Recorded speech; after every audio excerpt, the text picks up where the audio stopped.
Today's episode is brought to you by Patreon. If you're interested in supporting the show, go to patreon.com/JoshuaVelas and become a $2 backer today and get early access to the new episodes. I'll be leaving a link in the description down below, but for now, on to today's episode.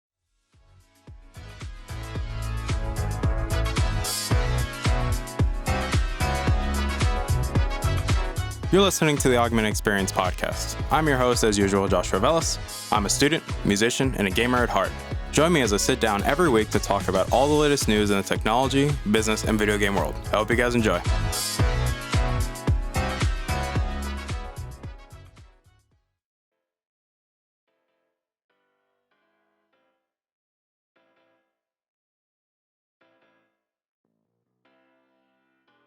All right, everybody, welcome back to the show. My name is Joshua Velas. I am your host as usual, and obviously, welcome back to the show. Today's episode 108 of the show, and before we get started, we're going to do a bit of house cleaning real quick because, well, you guys always like when I do the house cleaning, so why not? We're always going to do it. You can't change my mind because it's my show. Yeah. But anyways, yeah, house cleaning. So obviously, I want to thank you guys for coming back and listening to the show. It really means a lot to me. You guys keep coming back and, downloading the episodes, sharing the episodes, continuing to support me in any way you can. And it just really means a lot to me. We're already, like I said, over 1,500 downloads. So we're pushing almost to 1,600 right now. So thank you guys so much for that. I really appreciate it. Also want to say that thank you guys so much for coming back. And, well, mainly I want to say thank you for listening to last week's episode. I know last week's episodes were obviously more focused on Sony, and obviously, yeah, it's currently the big topic now because obviously now that we know what the PS5 looks like and we know what the next Xbox looks like, so obviously we're going to be doing a little bit more coverage about that because now this seems to be more of a hot topic that I have more thoughts about it. But that's why today's episode is going to be more focused on the other side of the spectrum, Microsoft. And so, spoilers, we're going to be talking about Microsoft. But again, thank you guys for coming back and actually for the love and support for last week's episode. And if you haven't seen them, you can go look at them. I'll put something up here so you guys can go look at them.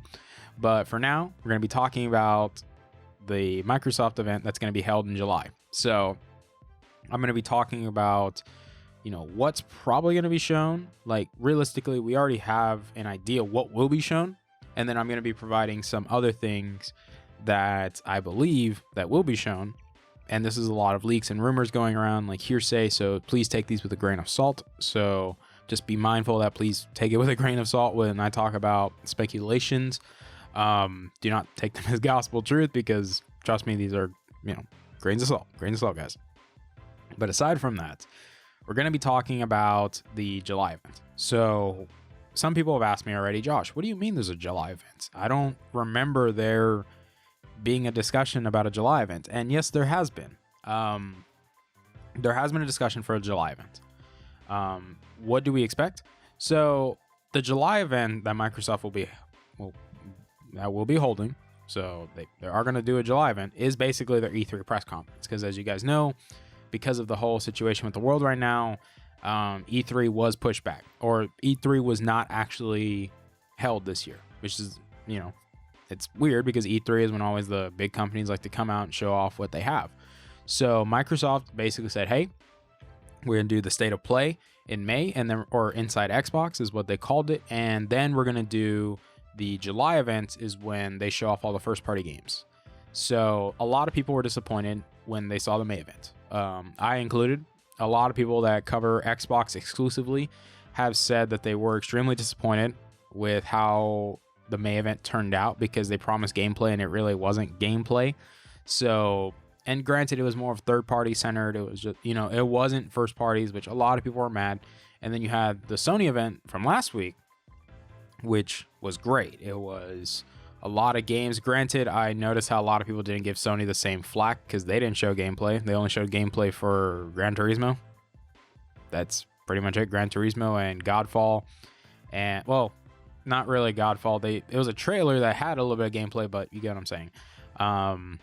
But yeah, they only show, and Ratchet and Clank was another one as well. But nobody gave Sony them flack, so come on, guys. We gotta be objective here. We can't be console fanboys, But yes, Microsoft's July event will be focused on the first party games. So what do we expect? Obviously, we expect more things in regards to Hellblade 2. which a lot of people, if you haven't played the first Hellblade, I personally haven't, but a lot of people have said it was an incredible game. And, you know, it's nice that they're making the sequel. It's a console exclusive for Xbox, and granted, it will also be on PC because, you know, that's how it is. Next is, I'm assuming we're probably going to be seeing stuff for Forza. I wholeheartedly believe we're going to see a new Forza. I do believe. Maybe not a Forza Horizon, maybe the other Forza, but because, you know, Forza has two. There's Forza Horizon, and then there's the other other Forza for, like, say, similar to Gran Turismo. I'm expecting that, yes, we will see the game that the Playground has also been working on. The rumors that it is a Fable remake. So fingers crossed, fingers really crossed that we see a Fable remake, or at least, like, you know, at least a new Fable. Like, I know a lot of people are excited for Fable. You know, Fable has been a beloved franchise when it came out on Xbox, and it just hasn't gotten enough representation recently. So let's see if they're able to bring it back. Obviously, the big one is Halo Infinite. This is the one where I want to spend more time with, mainly because it is the launch title for the Xbox. It's the launch title with the Series X. Those two will be synonymous with one another. And I know Microsoft is putting a lot of weight on this one. If you think about it. Yes, Halo is big. Halo is one of their longest running franchises. It's a beloved franchise. Like, it's basically cultural icon. Like, Master Chief is a cultural icon. Like, when you say Halo, everybody knows who you're talking about. It's Master Chief. Everybody knows the Chief. The Chief is Chief, you know? And Halo just has that impact. Granted, yes, Halo hasn't been the most loved series recently. It hasn't. Sorry. Oh, man, my throat's getting a bit dry. But Halo just hasn't been the most loved series recently. It hasn't.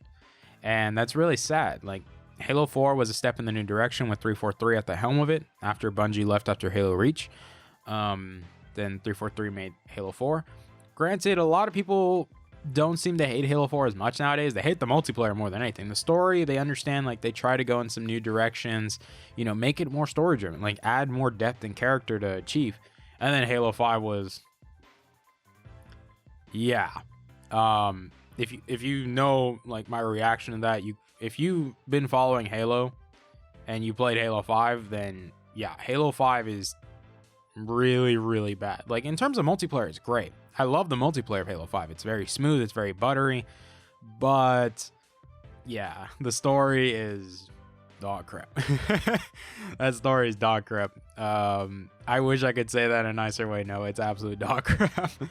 But yeah, so after Halo 5, Halo left a bad taste in everybody's mouth. And then the Master Chief Collection, which when it launched I like the idea of it. Like, they put all the, like, Halo 1 through 4 in the Master Chief Collection, all the multiplayers together. It was terrible at launch. I would say it almost killed the franchise until they went back and actually fixed it and made it work the way it was supposed to. And then obviously then they brought it to PC.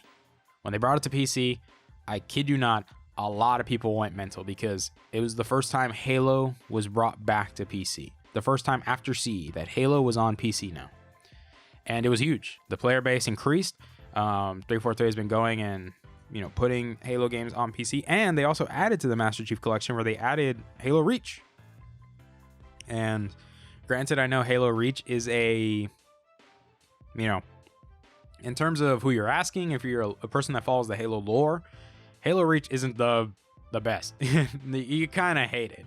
In terms of multiplayer, it's very casual. I like the multiplayer, but I understand why in terms of the competitive scene that it didn't really stick. It left a sour taste in a lot of people's mouth, and it makes sense. You know, Halo Reach it's Halo Reach. Like, I don't know what to tell you in that, guys. Like, its multiplayer pissed off a lot of people in the competitive scene. It did, because of Bloom. We all hate Bloom. But it was the first one that launched on PC. Halo Reach started, then they gave us CE, then they gave us Halo 2. Now we're getting Halo 3 and Halo 3 ODST, and then we'll get Halo 4.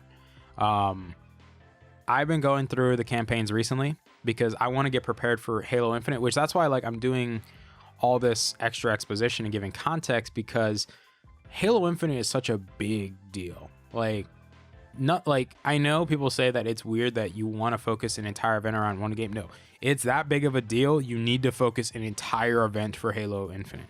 It's such a big, like, I know some people say, yes, Sony showed all their flagships and everything. Microsoft can't make a new IP to save their life. But it's just when you have an IP like Halo is so big. It is bigger than, like, objectively speaking, yes, it is a bigger IP than God of War. It's a bigger IP than Gran Turismo. It's a bigger IP than Horizon Zero Dawn. It's a bigger IP than The Last of Us. Halo just has that much of a cult following that it's a cultural icon. Like, look at Halo 3. Halo 3 was legendary when it came out. Halo 3 was arguably considered one of the most important FPSs of its time in 2008. Halo C was one of the most revolutionary FPSs that came out. People consider Halo CE, the trendsetter for FPSs when it came out. It was just a big deal. There was nothing like it. It was such a big deal. And then Halo 3 was, the big climactic finale that everybody, like, it was the best-selling game of all time. Like, one of the best-selling games of all time. It's not the best-selling game of all time because that's Minecraft. But it was such an important game for Microsoft that it just became legendary. And that's why Halo is such a big deal, because this is make or break time. If Halo Infinite sucks, I think Halo's done. That's why I'm giving all this exposition, because you need to understand the weight that comes with this. Is Halo Infinite is such a big deal, because it is, like, if it does bad, then this might be the last Halo. And that makes a lot of people sad, because yeah, it's Halo. And granted, there's a lot of good stuff being shown off, and that's why as we go through, this is why I'm excited for this July event for Microsoft, because it's such a big deal. It's basically hit or miss. Microsoft has a lot to prove going into this generation, and I'm going to be talking as we go on. There's a point that I'm going to mention that you guys are going to understand why I don't necessarily care about the exclusives, and you'll understand why this generation will not play out the way you think it will. And I'll explain why. So, continuing. Since the launch of Halo on PC, me and Gilberto have been going through the campaigns on Legendary. Halo 2's absolutely sucked. That was brutal. Like, we spent a couple days on that campaign because it was brutal. I did it on Twitch, and if you guys want to follow my Twitch page, hey, I'll leave a link in the description down below so you guys can watch me, stream the Halo campaigns when they come out on Legendary with me and Gilberto. But we've been going through them on Legendary and, getting more acquainted with the story, going back, enjoying these games. And that's why I say Halo Infinite is such a big deal. I believe that this game, they're going to show gameplay, they're going to show another trailer, they're going to do a story breakdown. They're not going to show everything, but at least they're going to give us more details than what we saw before, because we've only gotten 2 trailers. That's it. We've just gotten 2 trailers. We got a new book. Which if you're referring to the book, because Halo, obviously they've been making books, before Halo CE came out, there was the Fall of Reach book, and then they made this new book that came out that takes place after Halo 5 that gives context to what happened to Master Chief and his team. And so if you guys follow that, I'd highly give that book a read, because it will give you more context of what to expect. But yes, Halo Infinite will take place after Halo 5. It will take place after Halo 5. Do I agree with that? Not really, because everybody really wants to forget Halo 5 story because of all the crap they put in there. But I think they can do something good. Granted, going back to the original armor from Halo 3, dude, that was insane when everybody saw it in the trailer. They were like, I know it doesn't make sense in the lore, but who cares? We want that armor back. And it looks awesome. Like, I know a lot of people give Halo crap that they only show in 2 trailers, but dude, when you have 2 trailers that gives more hype than gameplay, you got something. Like the first initial trailer where they showed it running at 4K 60, oh, that was nutworthy. That was absolutely nutworthy. Like, people were going mental. And then you get the intro cutscene trailer at 4K 60. Man, that thing looks incredible. It looks really good, and I can't wait to see gameplay. I'm really excited. This is the one game that I'm super excited for going into this event. I'm excited to see the Halo. Aside from that, we're going to be expecting, new games. Do I think we're going to see anything in regards to Gear 6? Because I actually went through Gears 5 with Gilberto. I actually like the story. I like the game. I'm interested to see if they're going to show anything for Gear 6. I think they might save that for later.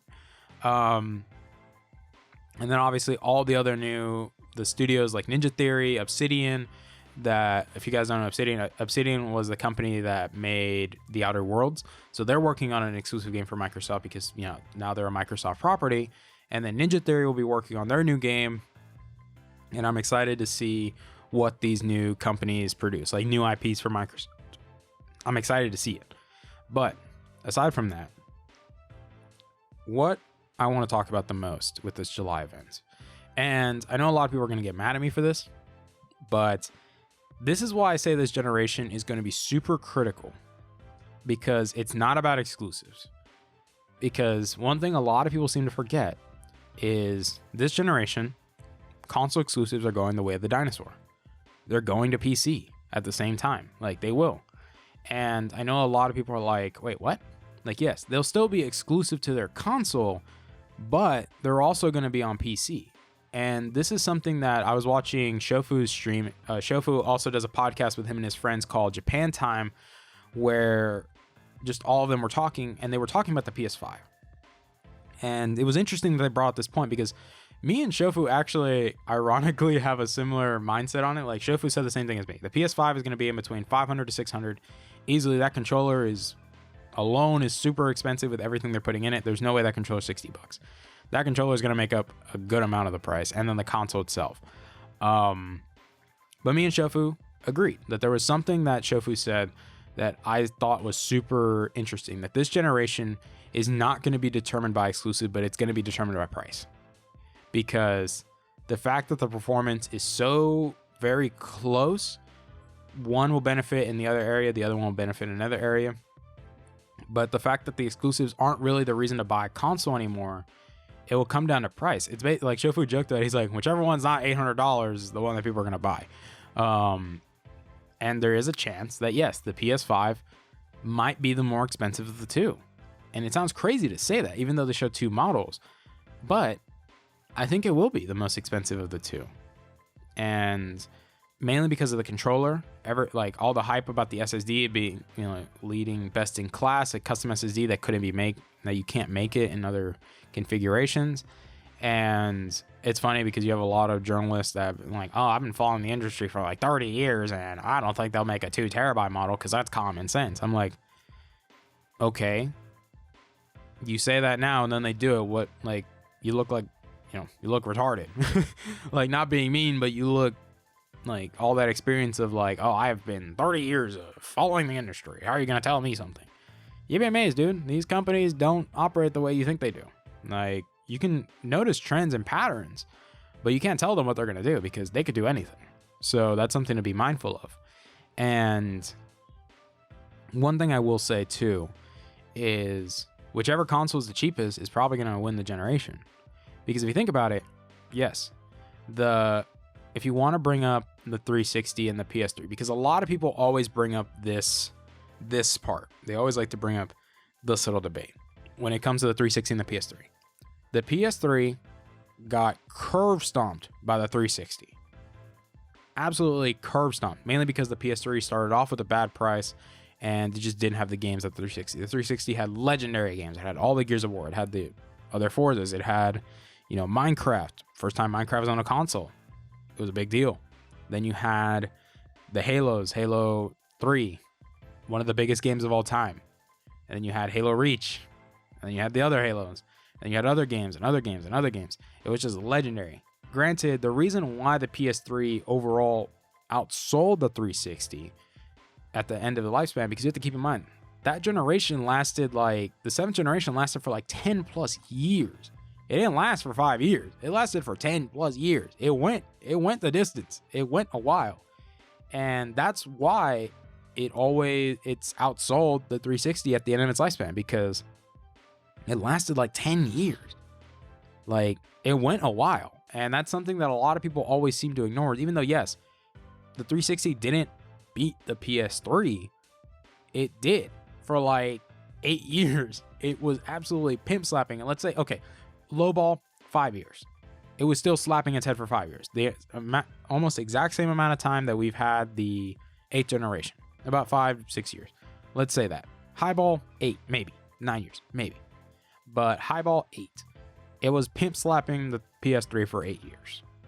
And you're gonna mean to tell me that the 360 didn't do better than the PS3? No, it did. It was better. Its online was better. Its games were better. Granted, the PS3, and that's something a lot of people always seem to notice, is yes, in other countries outside of the US, PlayStation always sells better. Europe market, PlayStation dominates. Japan, obviously PlayStation dominates that market. The Japanese don't buy anything unless it's from them, bro. Like I said, Apple's the only exemption. But you get what I'm saying? That then you go into the 8th generation with the Xbox One and the PS4. The PS4 was better than the Xbox One when it came out. It had better performance, better games. It also was focused because Sony got humble. They took the humble pie and like they learned, okay, we're gonna learn from our mistakes. We're gonna do better. And we're gonna get in the good graces of the consumer. Granted, as time went on, Microsoft, Phil Spencer became the head of Xbox, and the brand became way more consumer friendly, was pushing for drastic changes in the industry, like crossplay for consoles, cross progression. The Game Pass became an option, which the Game Pass is incredible. It's one of the best things Microsoft made with the Xbox brand, was make the Game Pass, which the Game Pass is incredible value. I highly recommend it to anybody. If you like, it's a good value. It really is. I'm not just shilling for Microsoft. Like, I'm being honest with you. It is good value. And that's why it became a very popular service. And then, yes, they made the Xbox One X, which was the most powerful console when it came out. Even though, yes, it was also still in the Xbox One line. It wasn't going to boost the sales drastically, but it still was a good console. It was better than the PS4 Pro. Did it have the games to support it? Not really. But it was still a more powerful console. And Microsoft learned, okay, we're going to start buying studios. We're going to start investing money into making new IPs. Letting other companies have free reign with some of our IPs and let's see what they can do, And Microsoft over time became way more consumer friendly than Sony because Sony became more stubborn. They didn't want to allow crossplay. They're very stubborn with cross progression. Backwards compatibility was very poor. Sony was like, hey, we're going to sell you the games we're going to sell you PS3 games so you can play them on your PS4, but you can't actually plug in your PS3, like that really sucked. And then Microsoft was like, hey, here's games from the 360, backwards compatibility. Here's games from the Xbox, the original Xbox, backwards compatibility. And what's going to happen with the Series X? All those games backwards compatible. Sony, not a lick. People are saying most of the PS4 library. No, it's only like about 100 games from the PS4 library. Like, there's not that many that are going to be backwards compatible. No word about PS3, PS2, PS1, nothing. Sony is being incredibly stubborn about it. But you see what I'm saying is that this generation is not going to be about games. It's not going to be about the exclusives because the exclusives are going to go to PC. If you have a PC, which makes sense, to be honest, like a lot of people that are going to buy these consoles are going to have a good PC, like to play these games exclusively. So you can't actually use the excuse, oh, we have exclusives. Like, I can't play this on Xbox. I'll play it on a PC and it will run it better.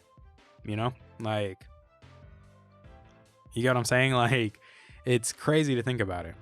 That this generation will not be defined by exclusives. It's going to be defined by the price and services, which so far, Microsoft is well equipped with services. And that's, I think, something we will see more of with this July event is more of the services, more of Game Pass, more of, xCloud, more of other things that are very important to the Microsoft or really Xbox ecosystem that makes it more connected than Sony's. Because obviously, yes, Xbox Live is better than PSN. It is. A lot of people say it isn't. Objectively speaking, it is better. It's more refined. It's more connected. It's not so limited. And, obviously, yes, the Xbox Store most of the time does have good deals. Granted, are they as good as like PC deals? No. They're still better. They have a good return policy as well. Sony doesn't have a good return policy. Microsoft does. Has a way more liberal return policy. You get what I'm saying? Like, all these things add up over time, whether you realize it or not, it adds up. And you start to pay attention that the consumer is not so stupid. The consumer pays attention to these things because, like, okay, if I'm going to invest in this ecosystem, what makes sense for my money? I have all these games from my old Xbox library. I can just play them on my new Xbox Series X and they'll be enhanced automatically. Like, you get how crazy that is? You know, like, that's insane. The fact that you could take these old games and they'll be instantly enhanced to the new, like, to run with the new hardware. And it's crazy. Like, it's something that a lot of people seem to be overlooking because they're so blinded by the smokescreen of, oh, the best in class SSD and the PS5 will create bigger worlds and the Xbox is the bottleneck. Like, no. Like, you're gonna find out that there's more to this story than meets the eye. We're not trying to be console fanboys because we want the consumer to win in the end, but you also have to be a smart buyer. What makes sense for your money? You know, like, be a smart consumer. What would you rather, you know, latch onto? You know, like, you're not going to latch on to a dead horse, which some people say yes. Overall, consoles are going to sell poorly starting off this year. They will because of the pandemic going on. Like, depending on whatever the prices of these consoles, people are going to be tight on money. And financial advisors have been like, yeah, it's going to be rough. This is going to be a rough holiday for a lot of companies because they won't be able to sell as much as they normally do. Some people say, heck, if Nintendo reduces the price of the Switch and puts good bundles, it might be the best seller of Christmas. It might be the holiday winner. Like, it could be. And depending on the price of the PS5 and the Xbox Series X, we'll see.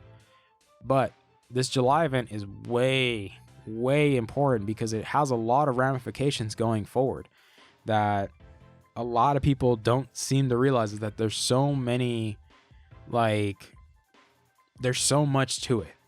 There's more to this story than meets the eye that a lot of people seem to be forgetting. There's more to it, that this event holds so much weight because it's make or break. Microsoft has to come swinging. They have to deliver what they've been working on for the past few years. They've had these studios for a while now. They've been buying them. They've been letting them work on games. They've been giving them all the resources they need. They have the power. They just need the games. But they also have the services ready to go. They're like, when the time comes that cloud gaming becomes the new normal, the mainstream, Microsoft is way ahead of Sony. They're way more prepared for cloud gaming than Sony ever will be. Like, they're way ahead. Like, it's not even a joke. Microsoft is playing a long-term game right now, and they're playing it smart. And that's what a lot of people seem to be forgetting, is Sony is just making a good console that you buy every 5 years. Microsoft is making an ecosystem that you buy into that you know is going to last a long time. And that's something that I feel like is going to be the main focus of the July event, is focusing on this ecosystem, focusing on the games that you're going to get, focus on how the transition from the 8th gen to the 9th gen is going to play out, because yes, it is different architectures. It's a way different architecture than it was from the original base Xbox One to the Xbox One X. It's a bigger jump because it's such a big difference. You're changing architectures. This is going to be crucial with how Microsoft presents this. They're going to show a ton of gameplay, I'm betting.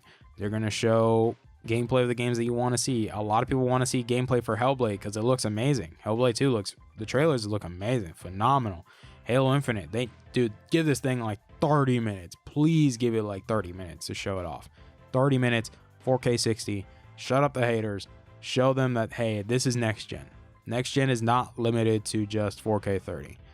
And that's what a lot of people seem to be forgetting, is that these consoles are meant to do 4K 60 consistently, because gaming is way more optimized for consoles than it is for PC, because developers are able to draw out the full power of these consoles to make it run stable, and they don't have to worry about little inconveniences. No, it's all together.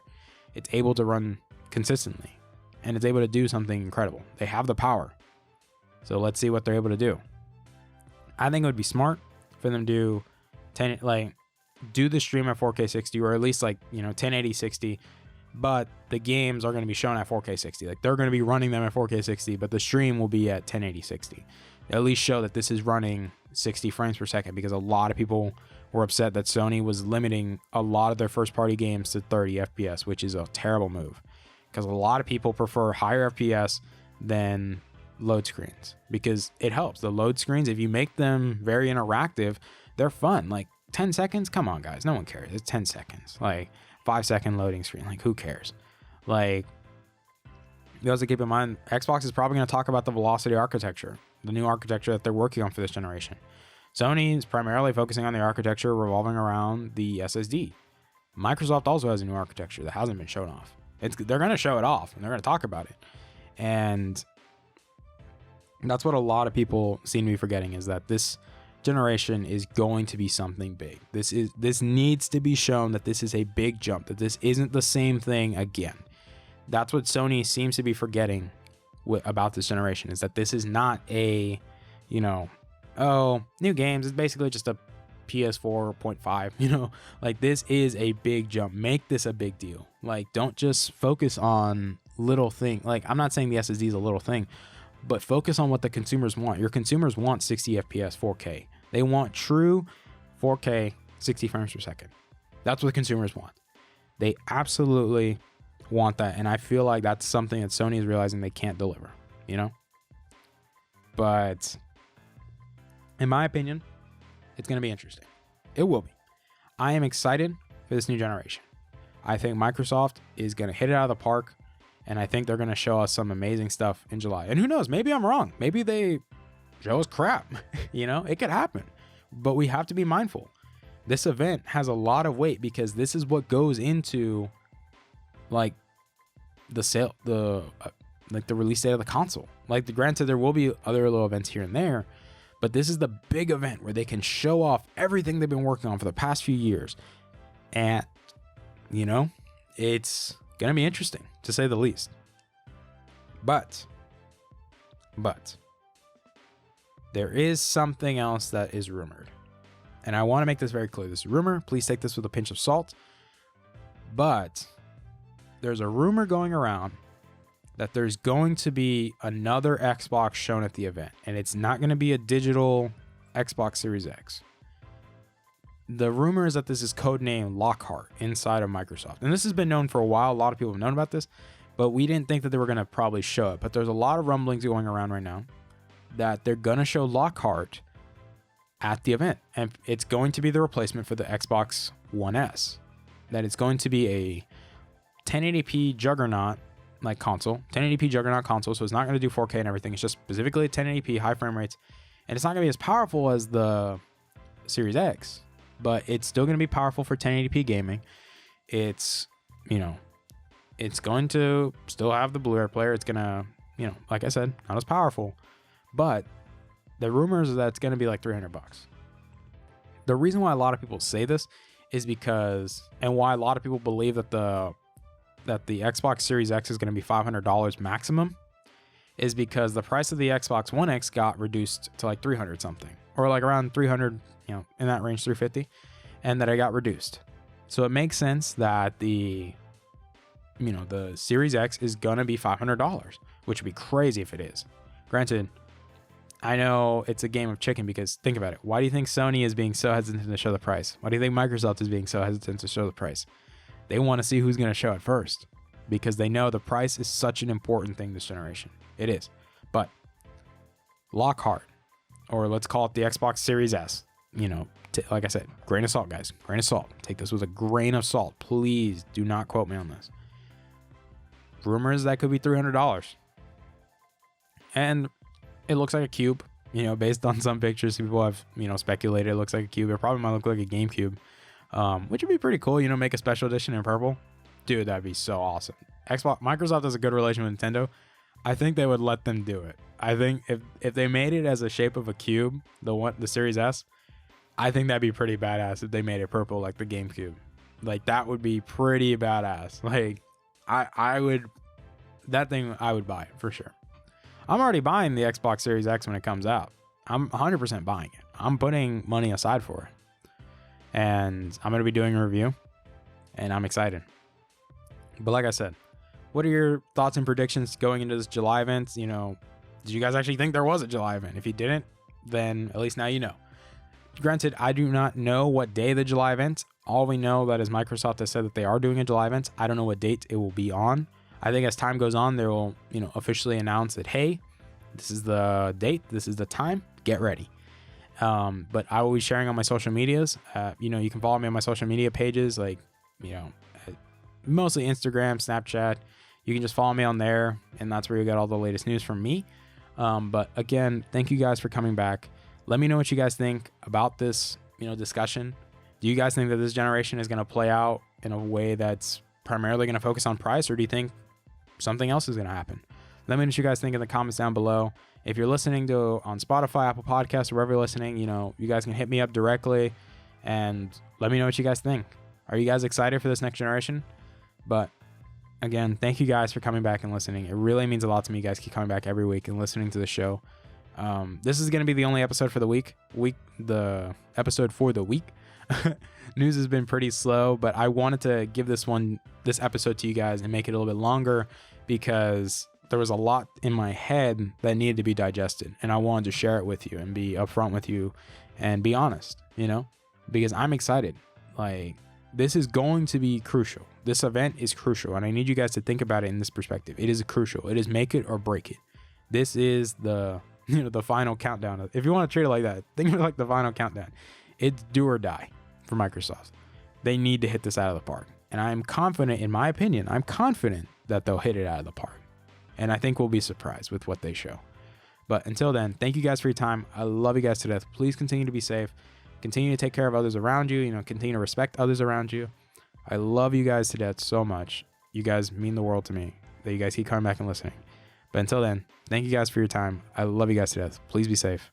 And I'll see you guys next week. Bye, guys. Take care. Hey there. Thank you for listening to today's episode. I really appreciate it. Thank you guys so much for taking time out of your day and listening to today's episode. If you're interested in supporting the show, whether it be financially, clicking the follow button, or just sharing the episode, it all works for me, guys. Thank you guys so much for your time, and I love you guys to death.